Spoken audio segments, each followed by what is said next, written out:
Welcome to another lecture of the subject signal and system. Here we will be discussing time domain analysis of linear time invariant systems. So basically the systems that are getting attention here is the systems are linear, the systems are time invariant. What is the meaning of linear systems? Linear systems means that if I have two inputs x1 of t and x2 of t, and we apply scaled and superpositioned version ax1 plus bx2, then the outputs are also scaled and superpositioned version of the same a times of y1 plus b times of y2. If scaling and superposition, if additivity and homogeneity both simultaneously applied, then the systems are said to be linear in nature. What about time invariance? Time invariance means that if I have x of t generating y of t, then this means that x of t minus t naught also generates the same shift in the output. If this is so, the system is said to be time invariant. The system is said to be time invariant. So if it is so, it is possible to characterize the system with the help of impulse response. Impulse response of a discrete time system in this case is defined as when we apply Kroneker's delta del n at the input, we get an output which is called h of n. If we apply delta signal at the input and we measure the output is a response to the impulse, and therefore it is called impulse response of the system. The impulse response of the system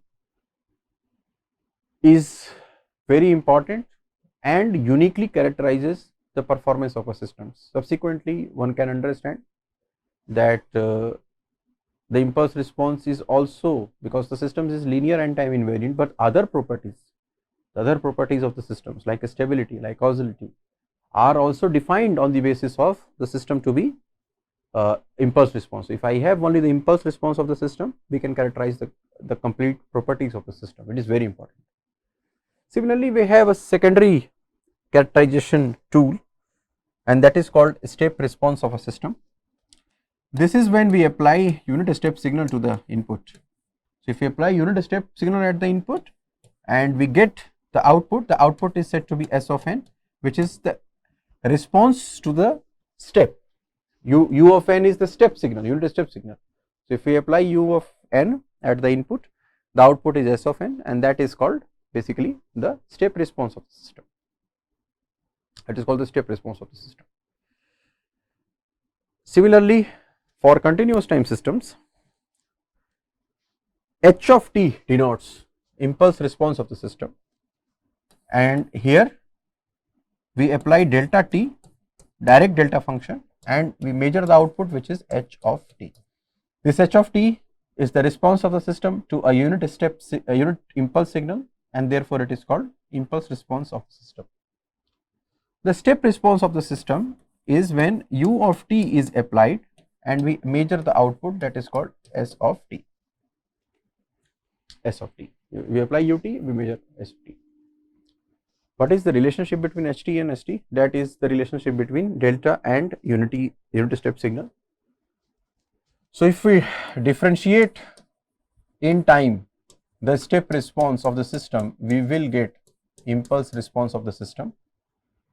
If we integrate the impulse response of the system, we will get the step response of the system. The discrete time counterparts are also there. So s of n minus s of n minus 1 will give me h of n, and accumulation, so minus infinity to n hk summation will give me s of n. So suppose I have an impulse response given by e to the power minus at ut, and we want to compute the step response of the system. The step response of the system can be calculated using the same formula that we just represented, that s of t is basically integral minus infinity to t h of tau d tau, which means that it is minus infinity to t e raised to the power minus a tau u tau d tau. Now, since it is u tau, you can understand u of tau is a unit step. The variable independent is tau, so it is for tau greater than equal to 0 and it is 0 for tau less than 0. If it is so, you can understand that from minus infinity to 0 there is no integration. So, s of t is basically 0 to t e raised to the power minus a tau t tau. What is this integration? The same, but the denominator is minus a. So, it will be e to the power minus a tau by minus a, and we write from 0 to t. This means that st is basically, if I put the limits, st becomes 1 upon a 1 minus e raised to the power minus at. Also remember that the system is started, the integration is started at t is equal to 0, and ut represents causal, basically ut represents causal. So, the system impulse response starts at 0, the step response will also start at 0, a ut will also be there. A ut will also be there. So, this is the step response of the system. Now, can we verify the same, that if this step response is that, what is the impulse response of the system? So, what is the step response? We just evaluated that the step response of the system is 1 upon a 1 minus e to the power minus at ut. So, what is the impulse response? Impulse response h of t is the first order derivative with respect to time of s of t, which is d by dt of 1 upon a 1 minus e to the power minus at ut. So, if I take this derivative, the first is constant, e to the power minus at will give me minus a outside, and this minus sign will also cancel.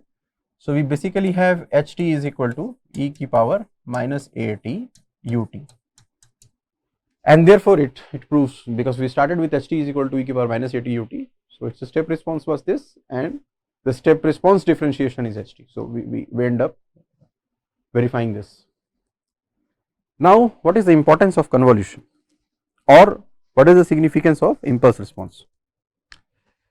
The convolution sum, the discrete time convolution sum.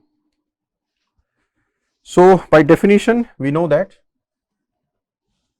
we have at the input delta of n, and this is the impulse response of the system.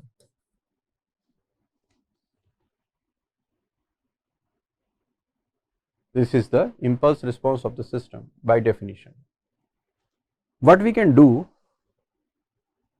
if we know this, we can always apply a shift to both of them. So, if we apply del of n minus k, remember the system is LTI, linear time invariant. So, time invariance means the same shift will occur at the output. Also, if the system is linear, scaling property applies. So, suppose arbitrary x of k is multiplied by del of n minus k, and this will give me the same scaling factor, x of k gets multiplied at the previous output, h of n minus k. And since it is linear time invariant, by linearity scaling we have already applied, we can also apply superposition. So, suppose I have infinite number of components, suppose that I have summation of k from minus infinity to plus infinity, and I am adding all the previous scaled and shifted versions. I will get the same scaled and shifted versions here. I will get summation in k minus infinity to plus infinity x of k and h of n minus k. So, we are applying time invariance. The first is the definition of impulse response, the second is the time invariance, the third is the scaling property, the fourth is the superposition. So, you can understand at the input I have the input I have k minus infinity to plus infinity del of n minus k, which is what? This is x of n by property of delta function. So this means that if to the system I am applying x of n, the output of the system is given by summation k starting from minus infinity to plus infinity x of k h of n minus k. And this operation is said to be the convolution sum, and it is represented by an asterisk sign. So it is represented by x of n convolution with h of n. And therefore, we can obtain the output to a general input if we know the output of the system to the impulse signal, which means if we have the information of hn, we can evaluate yn for any xn. And this is the most important factor of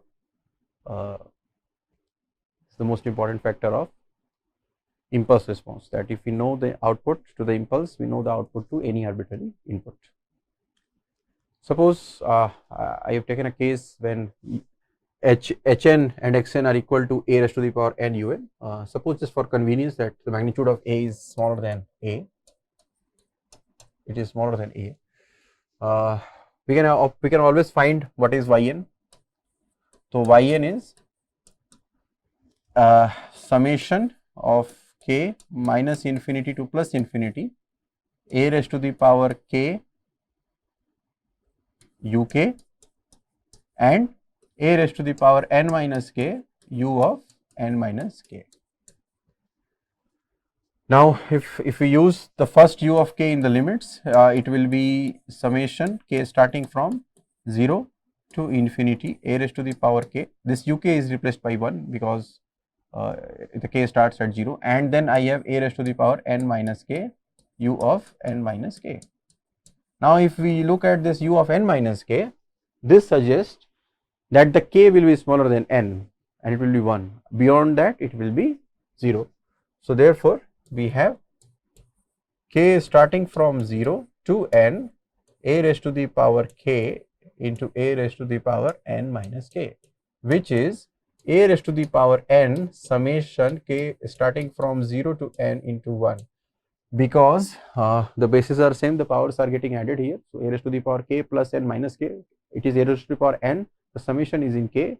So, a raised to the power n has nothing to do inside the summation, it comes outside. If I add 1 from 0 to n times, 0 to n means n plus 1 times. So, if I am adding 1 from for n plus 1 times, I have n plus 1, and therefore, the output of the system y of n is equal to n plus 1 a raised to the power n un, because the input has started at n is equal to 0, the output will also start at n is equal to 0.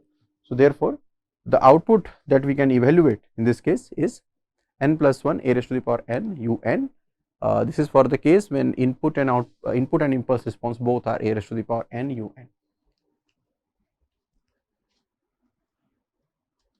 Now, we can also solve the same equation using graphical method. So, how can we do that? We can do that by just plotting the signal. So, suppose what operation we are supposed to do? We are supposed to do operation of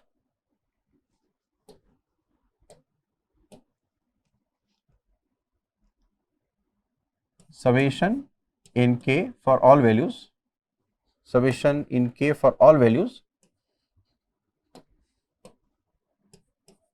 x of k and h of n minus k.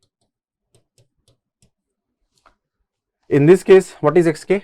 Xk is, we can understand, xk is a raised to the power k u of k, and what is h of n minus k? It is a raised to the power n minus k and u of n minus k. So, how will be the plots look like? First plot is very straightforward. A raised to the power n un with respect to n will have at minus 1 0, will have at minus 2 0, and will start at 0 The maximum value will be 1 if modulus of A is less than 1, that we just said, and it will go on decreasing like this. This axis will be K. Since we are plotting x of K, this axis will be K. This is x of K. Now if we plot h of n minus K, in this case the plot will be just opposite of this, and the pivot point 0 will become n. So which means that this 0 point will become n and it will be decreasing to the left. Understand the variable independent with which it is being plotted is K. So it is minus of K, which means there will be a reversal, and what happened at K is equal to 0 will now happen at K is equal to n. That's it. So it will be a mirror image, and the pivot point becomes n, not 0. Like x of K had the pivot point to be 0. Here the pivot point is n. The functions are same, a raised to the power n un, xn and hn are equal to. So therefore this is to the left hand side, isn't it? So now if we look at the two and the operation, what is the operation saying? The operation is saying that we first of all multiply. We multiply. So multiplying means what? That there has to be an overlapping. There needs to be an overlapping. If there is an overlapping, then only the summation can take place. The summation is the secondary part. The first part is overlapping. So overlapping cannot take place. You can understand the plots are with respect to K. The first value of K in x of K is 0. The first value of K in x of K is 0. The last value of K in h of n minus K is n. So if n leaves behind 0, there is no overlapping, there is no output. So therefore we wrote that at n less than 0, it is simply suggesting that y of n has to be 0. Y of n has to be 0. Now if we move forward, you can understand, like if we move at this way, and now this is n is now greater than 0. So this is like this, somewhere in between there is 0. If it is so, you can understand now. The summation needs only to start when there is overlapping. Now x of K does not exist before 0. So summation will start at 0 and it will go up to n. That is what we had. That is what we had here. The summation started at 0, went as far as n. That's it. Cannot go further. And therefore, now that summation, if we solve, we get the same value, but the graphical method gives you the proper visualization of what is happening. In this case, we have y of n is equal to, we solve the summation, that will be n plus 1, and it will only be for n greater than equal to 0. That is what we wrote in the answer, that it is n plus 1 a raised to the power n un. It will also have the a raised to the power n factor. Also have the a raised to the power n factor, but yeah, after that it will be for n greater than equal to 0. That's it. Okay. A similar approach can be done for continuous time systems. So we will not go in details, but what is the convolution integral? The convolution integral y of t is basically x of t convolution with ht.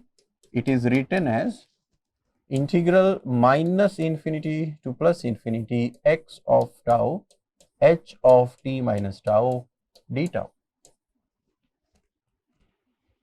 Now here the summation has become integration because it is a continuous time operation. The values of time between any given interval is basically infinite, and therefore we need to perform integration rather than performing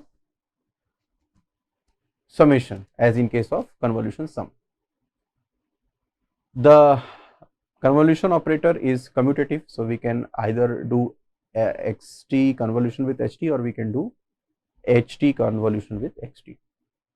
Now if I take two simple signals, suppose I take x of t as e raised to the power minus at ut and I take h of t as u of t. Very simple.